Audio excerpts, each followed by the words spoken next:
Pallikaranai marshland park இங்கே தான் வந்திருக்கோம். இப்போது இத்தனை வருஷம் மெட்ராஸில் இருக்கோம், இத்தனை வருஷமாக வந்து வேளச்சேரியில் இருக்கோம். இந்த பார்க்கும் ரொம்ப வருஷமாக இருக்குது. ஆட்டோவில் இந்த பக்கமாக போகும்போதெல்லாம் பார்ப்போம், இந்த பக்கம் வரணும்னு சொல்லிட்டு. இவ்வளோ பெரிய இடம் க்ரீனரியோட சென்னைக்குள்ளே, அதுவும் அசில் பசில் நிறைய இருக்கிற வேளச்சேரியில் இருக்குன்றது ஒரு ஆச்சரியமான விஷயமா இருக்குது. இத்தனை இதை மிஸ் பண்ணிட்டோமேன்னு இருக்குது. நீங்கள் கடைகள்லாம் நிறைய போட்டு அட்டகாசம் பண்ணலன்னு நினைக்கிறேன். அதனால் நேச்சர் அப்படியே பியூட்டிஃபுல்லாக இருக்குது. இந்த இடத்துக்கு நிறைய கொக்கு நாரெல்லாம் வரும் போல் இருக்குது. ஏன்னா வெளியில் அதுக்கெல்லாம் சிலை வச்சுருக்காங்க.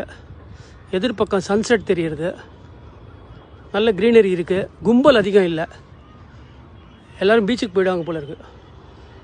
இந்த இடம் இருக்குதுன்னு தெரிஞ்சு இந்த வீடியோக்கு அப்புறம் நிறைய பேர் வர ஆரம்பிப்பாங்க. ஏன்னா நம்ம வீடியோ ரொம்ப பாப்புலர் வீடியோ இல்லை, நம்ம ரீல்ஸை பார்த்துட்டு நிறைய பேர் இந்த பள்ளிக்கரணை மார்ஷ்லேண்டுக்கு போனால் அவள் போயிட்டு வந்திருக்கா அப்படி வருவான்னு நினைக்கிறேன். ஆனால் நீங்கள் அப்படி வரதா இருந்தால் வீட்டிலேருந்து கைமுறுக்கு, சுண்டல் அது மாதிரி பண்ணி எடுத்து வந்துருங்க. ஏன்னா இங்கே எதுவும் கடை இருக்க மாதிரி தெரில. சின்னதாக அழகாக ஒரு லேக் இங்கே இருக்குது. அலேக்காக வீட்டுக்கு எடுத்து போயிடலாம் போல் இருக்குது பார்த்தா. It's a lake, a lake, it's a lake. சூப்பராக இருக்குது. ஆமாம், வாக்கிங் இருக்குது, புல்தரையில் நடக்கலாம். அந்த பக்கம் கூட இருக்குது வாக்கிங் ட்ராக்.